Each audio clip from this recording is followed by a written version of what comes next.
എൻ്റെ കാന്താരിപ്പെണ്ണിൻ്റെ കൂടെ വൈകുന്നേരം പുഴയിൽ പോയ വിശേഷമാണ് കേട്ടോ. ഇത് ഇന്നലത്തെ വീഡിയോൻ്റെ ബാക്കി വീഡിയോ ആണ്. അപ്പോൾ എല്ലാ കൂട്ടുകാർക്കും നമസ്കാരം. നേരെ പുഴയിൽ പോകുന്ന വിശേഷമാണ് കേട്ടോ.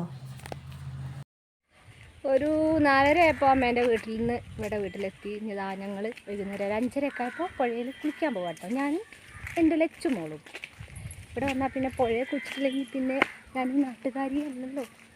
എന്താ ഇപ്പോൾ ഈ തലേൻ്റെ ചേല്? ഇതെന്താ തല ഇങ്ങനെ? നമ്മളെ വാഴത്തോട്ടത്തിന് ഗേറ്റൊക്കെ വെച്ചല്ലോ.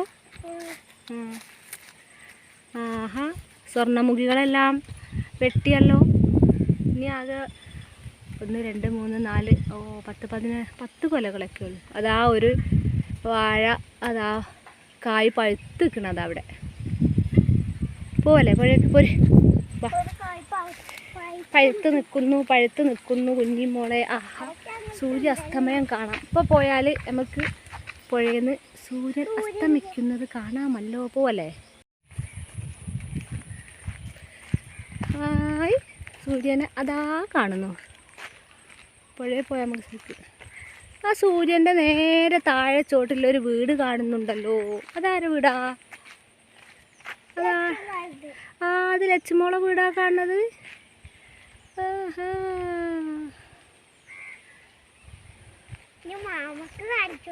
രണ്ട് മാവും പൂത്ത് കായ്ച്ച് നിൽക്കുന്നുണ്ട്. പുഴേൻ്റെ തീരത്ത് ഇതാ ബദാം മരം.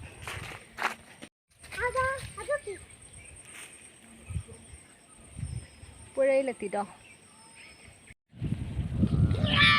അസ്തമിക്കുന്ന സമയമായി. എന്ത് രസോ.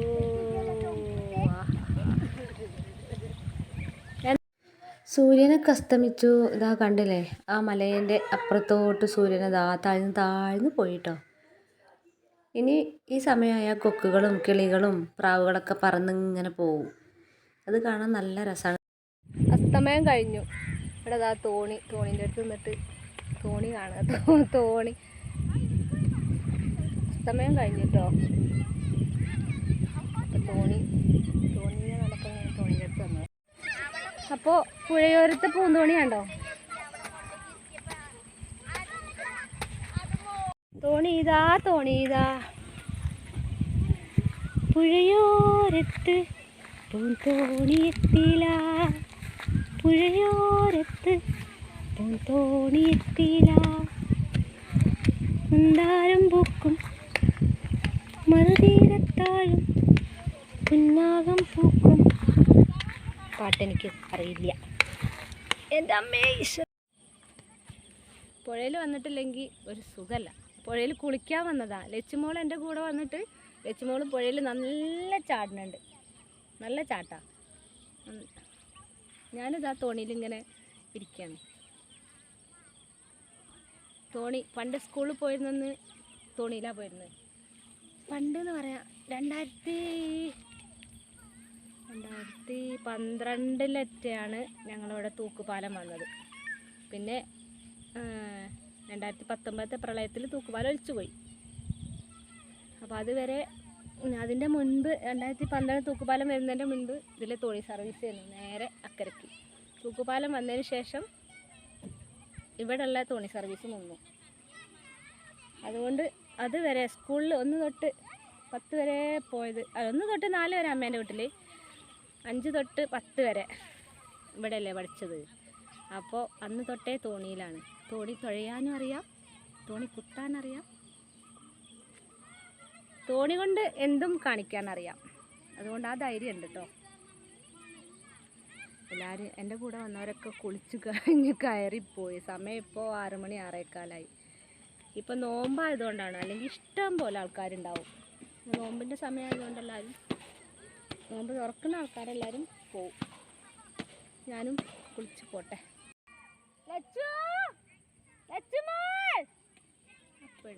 അങ്ങനെ ഞാൻ തോണിയിലൊന്ന് കയറി തോണി ഒന്ന് തുഴയാനും കുത്താനൊക്കെ നോക്കിയതാണ് കേട്ടോ. പണ്ടത്തത് മറക്കാൻ പാടില്ലല്ലോ.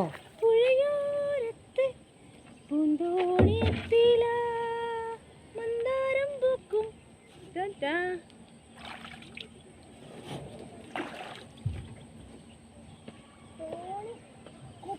പഠിച്ചതല്ലേ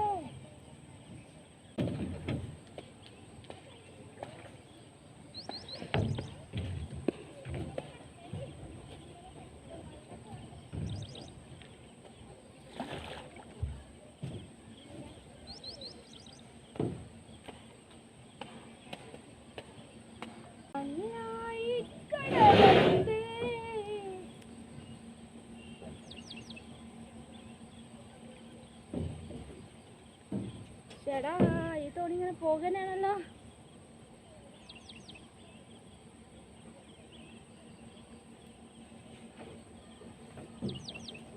പുഴയോരത്ത് പൂന്തോണിയെത്തിതാ. ആഹാ മന്ദാരം പൂക്കും മറുതീരത്തായും ആരാരോ കണ്ടോ ദൂരെ എൻ പൂന്തോണി പുഴയോരത്ത്. പുഴയിൽ വന്നാണ്ട് കുറേ നേരം തോണിയിൽ അങ്ങനെ കയറി അതിൽ കുറേ നേരം കളിച്ചിരുന്നു കേട്ടോ. അത് കഴിഞ്ഞ് വെള്ളത്തിൽ കുറേ നേരം കളിച്ചിരുന്നു. പിന്നെ കേട്ടോ കുളിക്കാനൊക്കെ നിന്ന്. അപ്പോഴേക്കും ലച്ചുമോൾ എത്രയോ കുളിച്ചു. അത്യാവശ്യം വെള്ളം കുടിച്ച് വയറ് നിറച്ചു എന്നൊക്കെ പറഞ്ഞു. കുളിയൊക്കെ കഴിഞ്ഞ് ഞങ്ങൾ പോയപ്പോൾ ഈ സമയമായിട്ടോ. സമയം ഒരു 6:45 7 മണീൻ്റെ അടുത്തായി. എല്ലാവരും ഈ സമയത്ത് തന്നെ കേട്ടോ കുളിച്ച് പോകുന്നത്. അങ്ങനെ ഞങ്ങളിങ്ങനെ സന്ധ്യാസമയത്ത് ഇങ്ങനെ വീട്ടിലേക്ക് ഇങ്ങനെ പോവാണ്. വീട്ടിലെത്തിയപ്പോൾ പിന്നെ ഞാൻ വന്ന് പ്രമാണിച്ച് നാത്തൂൻ്റെ വക സ്പെഷ്യൽ ഭക്ഷണമാണ് കേട്ടോ. ഞാൻ വന്ന് പ്രമാണിച്ച് ഇന്ന് രാത്രി ഭക്ഷണം കപ്സയാണ് കേട്ടോ. കപ്സ നല്ല കളറുണ്ടല്ലോ, അടിപൊളിയാണല്ലോ. വാവ്, സൂപ്പർ.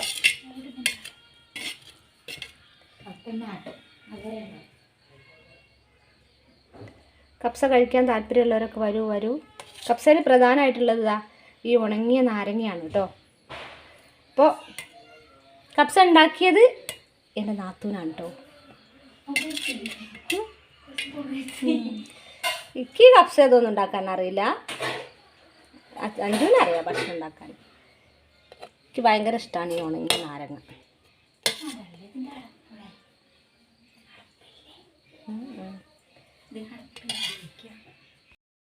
അപ്പോൾ ഞാൻ വന്നത് പ്രമാണിച്ചിട്ടേ നാത്തൂൻ്റെ വക സ്പെഷ്യൽ ഡിന്നറാണ് കേട്ടോ. കപ്സയാണ് കേട്ടോ ഉണ്ടാക്കിയത്.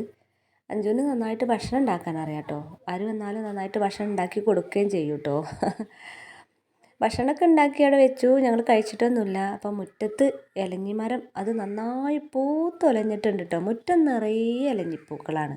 വൈകുന്നേരം ആയാൽ തുടങ്ങും പൂക്കൾ ഇങ്ങനെ കൊഴിഞ്ഞു വീഴാൻ. എന്തൊരു മണമെന്നറിയോ, ഭയങ്കര വാസനയാണ്. അപ്പോൾ മുറ്റത്ത് കെട്ടിയ ഷീറ്റിൻ്റെ മുകളിലാണ് ഈ പൂവ് വീണ് കിടക്കുന്നത്.